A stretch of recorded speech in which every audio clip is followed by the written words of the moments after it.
নমস্কার, এডুভাই 15 চ্যানেলে আপনাদের সকলকে স্বাগত। আজ আমি আমেরিকার F-15E স্ট্রাইক ইগল কিভাবে ধ্বংস হলো সেটা নিয়ে আলোচনা করব এবং আমেরিকা যে যুদ্ধবিরতি ঘোষণা করেছে সেটা কতটা কার্যকারী হবে এবং পাকিস্তান কলকাতা দখলের বা ধ্বংস করার যে হুমকি দিয়েছে সেটা নিয়ে আমি বিস্তারিত আলোচনা করব। তো তোমরা দেখতে পাচ্ছ, এটা হলো আমেরিকার F-15E স্ট্রাইক ইগল। ইরানের আকাশ সীমায় অভিযান চালানোর সময় ইরানের বিমান প্রতিরক্ষা ব্যবস্থার গোলার আঘাতে এই বিমানটি ধ্বংসপ্রাপ্ত হয় এবং ভূপতিত হয়। এই যুদ্ধ বিমানে দুজন ক্রু ছিলেন। বিমানটি ধ্বংস হওয়ার কয়েক ঘন্টার মধ্যেই মার্কিন সামরিক বাহিনী একটি উদ্ধার অভিযান চালিয়ে মূল পাইলটকে নিরাপদে উদ্ধার করেন। কিন্তু দ্বিতীয় যে ক্রু বা পাইলট ছিলেন তিনি ধরা পড়ার হাত থেকে বাঁচতে প্রায় 48 ঘন্টা ইরানের বৈরী পাহাড়ি এলাকায় আত্মগোপন করেছিলেন। তিনি 7,000 ফুট উঁচু একটি পাহাড়ে উঠে একটি ফাটলের মধ্যে লুকিয়ে নিজের এমার্জেন্সি সিগন্যাল চালু করেন। অবশেষে 5ই এপ্রিল মার্কিন স্পেশাল ফোর্সের একটি বিশাল ও জটিল অভিযানের মাধ্যমে তাকে আহত অবস্থায় সফলভাবে উদ্ধার করা হয় এবং এই উদ্ধার করতে গিয়ে আমেরিকার দুটি ব্ল্যাক হক হেলিকপ্টার ধ্বংসপ্রাপ্ত হয় এবং সেই ধ্বংসপ্রাপ্ত হেলিকপ্টার দুটি ওইখানে ফেলেই আমেরিকা যে ক্রুকে উদ্ধার করেছিল তাকে নিয়ে দেশের দিকে রওনা দেয়। আমেরিকার প্রেসিডেন্ট ডোনাল্ড ট্রাম্প এটিকে খুব বড় একটা সাফল্য বলে মনে করেন, যদিও এটি কোনো সাফল্যের কথাই নয়, কারণ এখানে এসে কোনো ইরানি সৈনিকদের সঙ্গে কোনো হামলার মুখে পড়তে হয়নি। তারা বিনা বাধাই পাইলটকে উদ্ধার করেন। এর আগের ভিডিও আমি বলেছিলাম ডোনাল্ড ট্রাম্প শুধুমাত্র ইরানের ইউরেনিয়াম ধ্বংস করার জন্যই যুদ্ধ ঘোষণা করেনি, এর পেছনে রয়েছে একটি বড় বিজনেস প্ল্যান।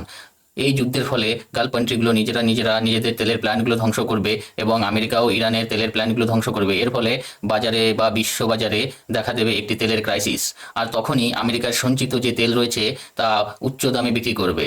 হাসির বিষয় হলো বা মজার বিষয় হলো, এই যে তেলগুলো সঞ্চিত রয়েছে তা বেশিরভাগই হলো ডোনাল্ড ট্রাম্পের আত্মীয় স্বজন, বন্ধু বান্ধব এবং ফ্যামিলির লোকের কোম্পানির কাছে, এবং তারা এই যুদ্ধের ক্রাইসিসে বা তেলের ক্রাইসিসে উচ্চ দামে এই তেলগুলো মার্কেটে বিক্রি করে অনেক মুনাফা ইনকাম করছে।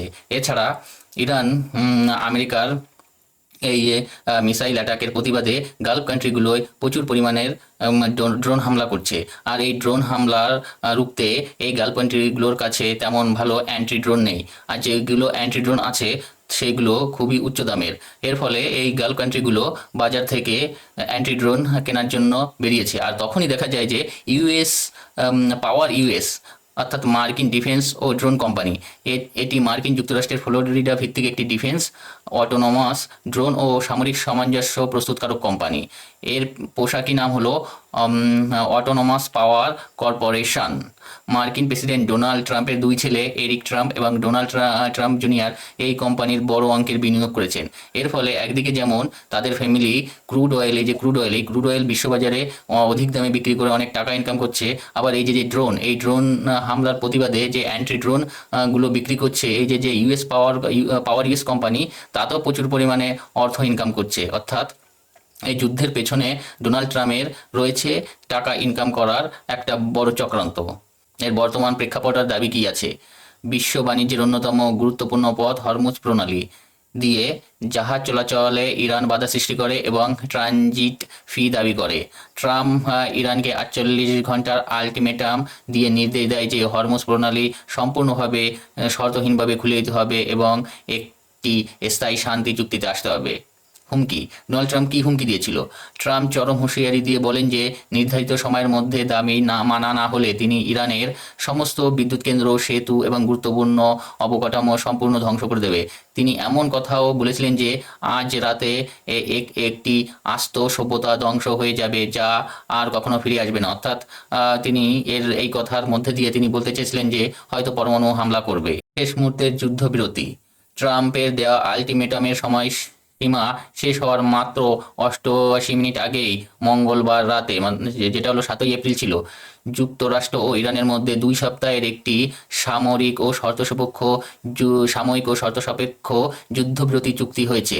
পাকিস্তানের প্রধানমন্ত্রী শাহবাজ শরীফের মধ্যস্থতায় এই চুক্তি সম্ভব হয়। ফলে ট্রাম্প আপাতত ইরানের বিদ্যুৎ কেন্দ্র ও অবকাঠামোতে বোমা হামলা স্থগিত করেছেন।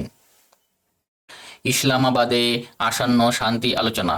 এই যুদ্ধবিরতির পরবর্তী পদক্ষেপ হিসাবে দুই দেশের উচ্চ পদস্থ কর্মচারীরা শুক্রবার অর্থাৎ 10ই এপ্রিল পাকিস্তানের রাজধানী ইসলামাবাদে সরাসরি শান্তি আলোচনায় বসতে যাচ্ছেন। যুদ্ধ শুরু হওয়ার পর থেকে এটি হতে যাচ্ছে যুক্তরাষ্ট্র ও ইরানের মধ্যে প্রথম সরাসরি ও মুখোমুখি আলোচনা। হরমুজ প্রণালী নিয়ে নতুন সংকট। যুদ্ধবিরতির অন্যতম প্রধান শর্ত ছিল বিশ্ব বাণিজ্যের গুরুত্বপূর্ণ পথ হরমুজ প্রণালী দ্রুত ও সম্পূর্ণভাবে খুলে দেওয়া। শুরুতে ইরান এতে সম্মতি হলেও সর্বশেষ সংবাদ অনুযায়ী ৮ বা ৯ এপ্রিল এই ২ দিনের সংবাদ অনুযায়ী লেবাননে ইসরায়েলের ব্যাপক হামলার প্রতিবাদে ইরান পুনরায় হরমুজ প্রণালী বন্ধ করে দিয়েছে। এর ফলে হোয়াইট হাউস ক্ষোভ প্রকাশ করেছে এবং শান্তি আলোচনা ব্যাহত রাখার স্বার্থে প্রণালীটি অবিলম্বে খুলে দেওয়ার কঠোর দাবি জানিয়েছেন। অব্যাহত আঞ্চলিক সংঘাত। যুক্তরাষ্ট্র ইরানের মধ্যে সাময়িক যুদ্ধবিরতি হলেও পুরো মধ্যপ্রাচ্য উত্তেজনা থামেনি। ইসরায়েলের হামলা। ইসরায়েল স্পষ্ট জানিয়েছে যে লেবাননের হিজবুল্লাহর বিরুদ্ধে তাদের সামরিক অভিযান এবং এই যুদ্ধবিরতির আওতাভুক্ত নয় এবং তারা সেখানে আক্রমণ আরও বাড়িয়েছে। চুক্তির শর্ত নিয়ে তীব্র মতভেদ। স্থায়ী শান্তির জন্য ইরান একটি ১০ দফা প্রস্তাব দিয়েছে, যেখানে তারা ইউরেনিয়াম সমৃদ্ধ করার অধিকার এবং সমস্ত আন্তর্জাতিক অবরোধ তুলে নেওয়ার দাবি জানিয়েছে। অন্যদিকে যুক্তরাষ্ট্র চাইছে ইরান যেন তাদের পরমাণু কর্মসূচি পুরোপুরি বন্ধ রাখে এবং হরমুজ প্রণালী নিয়ন্ত্রণ ছেড়ে দেয়। দুই পক্ষের এমন বিপরীতমুখী অবস্থানের কারণে ইসলামাবাদের আলোচনা সফল হওয়া নিয়ে আন্তর্জাতিক মহলে যথেষ্ট সংশয় রয়েছে। বিশ্ব অর্থনীতিতে প্রভাব। যুদ্ধবিরতির খবরে প্রথমে বিশ্ববাজারে তেলের দাম কিছুটা কমেছিল এবং শেয়ার বাজার ঘুরে দাঁড়িয়েছিল, কিন্তু হরমুজ প্রণালী পুনরায় বন্ধ হওয়ার খবরে পরিস্থিতি আবারও অস্থায়ীশীল হয়ে উঠেছে। বর্তমানে ব্রেন্ট ক্রুড তেলের দাম ব্যারেল প্রতি প্রায় $১১০ ওঠানামা করছে, যা বিশ্বজুড়ে মূল্যস্ফীতির আশঙ্কা বাড়ছে। চলমান যুদ্ধ উত্তেজনার ফলে কাদের লাভ হচ্ছে? রাশিয়া। এই উত্তেজনায় সবচেয়ে বড় কৌশলগত সুবিধা পাচ্ছে রাশিয়া। হরমুজ প্রণালী নিয়ে সংকটের কারণে বিশ্ববাজারে তেলের দাম হু করে বেড়ে $১১০ ছাড়িয়েছে, যা রাশিয়ার তেল বিক্রির আয় বাড়িয়ে দিচ্ছে, যা তাদের ইউক্রেন যুদ্ধের অর্থায়নে সহায়ক। এছাড়া আমেরিকার পুরো মনোযোগ ও সামরিক শক্তি এখন মধ্যপ্রাচ্যে আটকে থাকায় ইউক্রেন ফ্রন্টে রাশিয়া বাড়তি সুবিধা পাচ্ছে। অস্ত্র প্রস্তুতকারক কোম্পানিগুলো। যুক্তরাষ্ট্র এবং বিশ্বের বড় বড় প্রতিরক্ষা সরঞ্জাম বা অস্ত্র প্রস্তুতকারক প্রতিষ্ঠানগুলোর বিশাল লাভ হচ্ছে।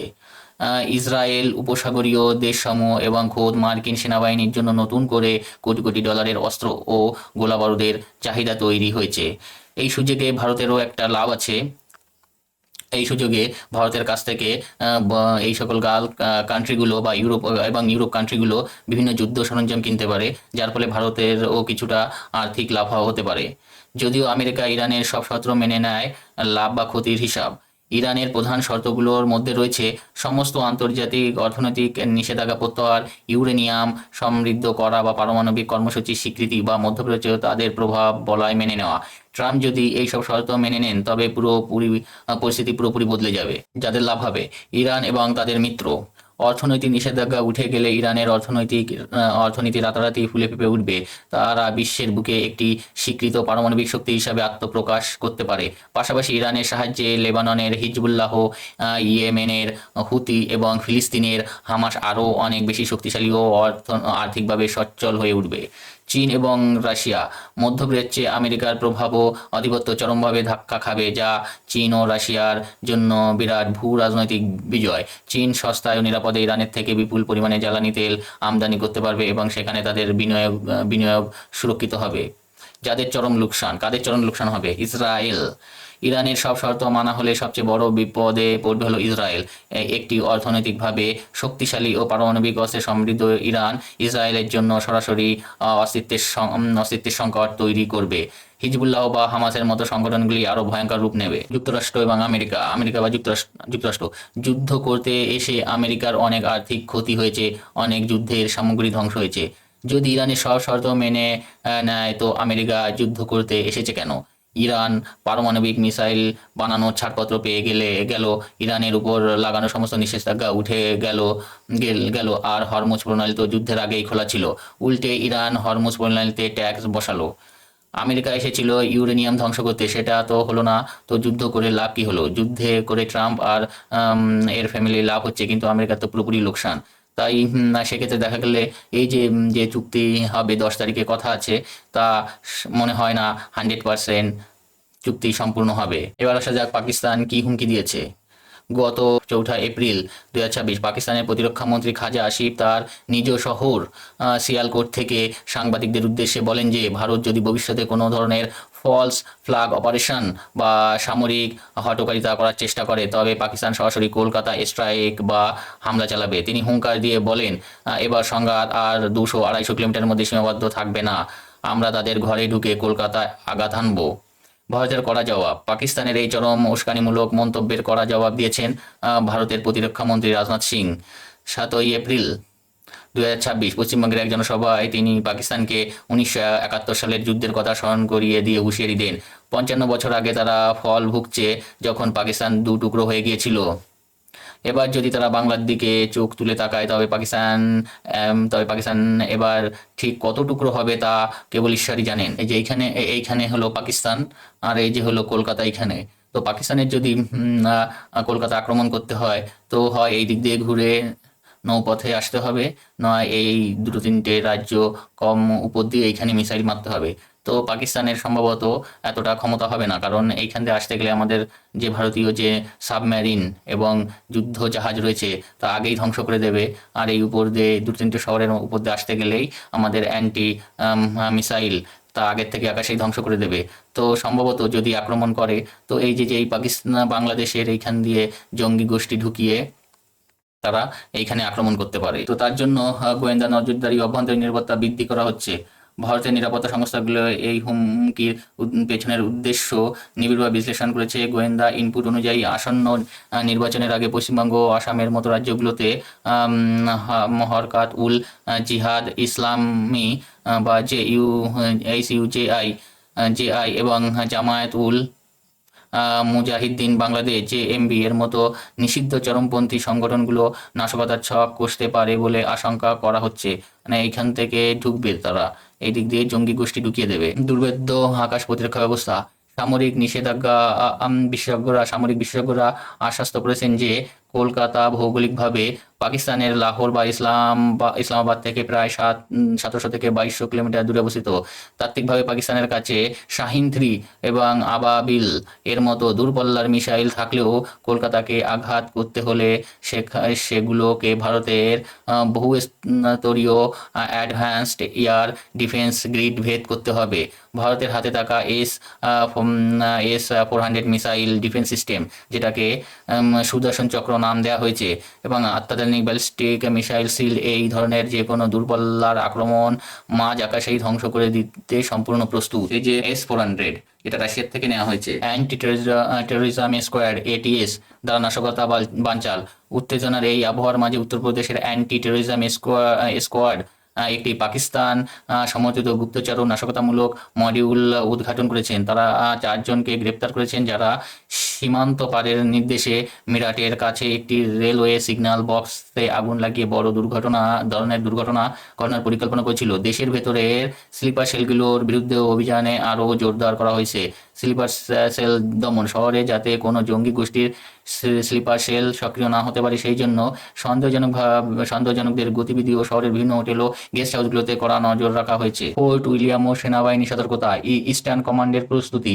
কলকাতার ফোর্ট উইলিয়ামে রয়েছে ভারতীয় সেনাবাহিনীর ইস্টার্ন কমান্ডের সদর দপ্তর। এই ধরনের হুমকির পর ফোর্ট উইলিয়াম এবং এর আশেপাশে সামরিক এলাকাগুলিতে সর্বোচ্চ সতর্কতা জারি করা হয়েছে। এখানে 1,80,000 সৈন্য মোতায়েন রয়েছে। পরিবহন কেন্দ্রগুলিতে নিশ্চিত নিরাপত্তা। বিমানবন্দর। নেতাজি সুভাষচন্দ্র বসু আন্তর্জাতিক বিমানবন্দরে সেন্ট্রাল ইন্ডাস্ট্রিয়াল সিকিউরিটি ফোর্স অর্থাৎ CISF জওয়ানদের সংখ্যা বাড়ানো হয়েছে। যাত্রীদের লাগেজ চেকিং ও অ্যান্টি সাবোটাজ পরীক্ষা আরও কড়াকড়ি করা হয়েছে। Railway station. হাওড়া, শিয়ালদা, কলকাতা স্টেশনে GRPF এর যৌথ টহল চলছে। স্নিপার ডগ ও বম স্কোয়াড নিয়ে নিয়মিত স্টেশন চত্বর সন্দেহজনক বস্তুর তল্লাশি চালানো হচ্ছে। আন্তর্জাতিক সীমান্ত সুরক্ষা। BSF এর কড়া নজরদারি। পশ্চিমবঙ্গের সাথে বাংলাদেশের প্রায় 2216 কিলোমিটার দীর্ঘ সীমান্ত রয়েছে। এই পরিস্থিতিতে বর্ডার সিকিউরিটি ফোর্সকে সর্বোচ্চ সতর্কতায় রাখা হয়েছে। অস্ত্র ও বিস্ফোরক চোরাচালান রুখতে সীমান্তে দিনরাত টহল বাড়ানো হয়েছে এবং ড্রোন ও থার্মাল ইমেজিং ক্যামেরার মাধ্যমে নজরদারি চালানো হচ্ছে। নেপাল ও ভুটান সীমান্ত, এসএসবিকে নেপাল ও ভুটান সীমান্তে কড়া নজরদারি নির্দেশ দেওয়া হয়েছে যাতে ওই খোলা সীমান্তগুলো ব্যবহার করে কোনো অবাঞ্ছিত ব্যক্তি ভারতে প্রবেশ না করতে পারে। শিলিগুড়ি করিডোর বা চিকেন নেক সুরক্ষা, ভারতীয় সেনাবাহিনী, ত্রিশক্তি কর্পস এবং অন্যান্য আধা সামরিক বাহিনী এই অঞ্চলের নিরাপত্তায় বিশেষ নজরদারি রেখেছে যাতে দেশের এই অত্যন্ত সংবেদনশীল অংশটি সম্পূর্ণ সুরক্ষিত থাকে। উপকূলীয় সুন্দরবন এলাকার নিরাপত্তা, কোস্টগার্ড ও নৌবাহিনী, ইন্ডিয়ান কোস্টগার্ড এবং নৌবাহিনীর যুদ্ধজাহাজ ও ওভার ক্রাফট উপকূলীয় অঞ্চলে নিয়মিত টহল দিচ্ছে।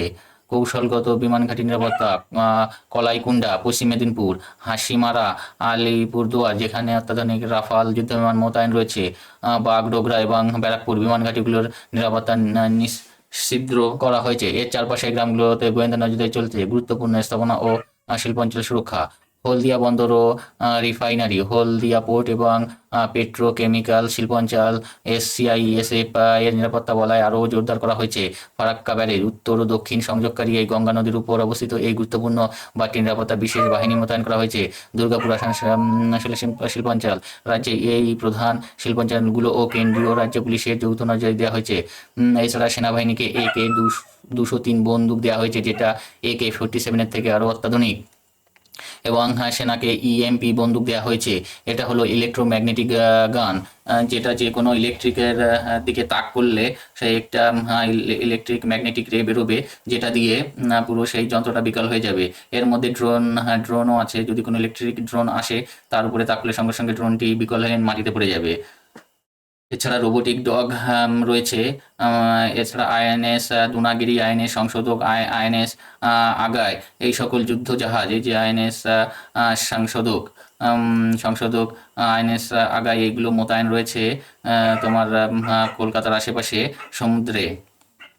এবং INS তারাগিরিও যুদ্ধজাহাজ রয়েছে। এছাড়া সাবমেরিনও রয়েছে। তো এমনভাবে আমাদের ইন্ডিয়ান এয়ার ডিফেন্স, নেভি এবং সৈনিকরা এমনভাবে পুরো কলকাতাকে ঘিরে রেখেছে যে কোনোভাবেই আক্রমণ করা অসম্ভব। একমাত্র কোন বাংলাদেশ বর্ডার দিয়ে যদি কোনো কারণে যদি জঙ্গি ঢুকিয়ে কোথাও কোথাও বোম ব্লাস্ট করাতে পারে, তাই ছাড়া পাকিস্তানের পক্ষে যুদ্ধ ঘোষণা বা হামলা করা একদমই অসম্ভব। তো আজকের মতো এইটুকুই থাকলো, এর পরের ভিডিও আবার দেখা হবে।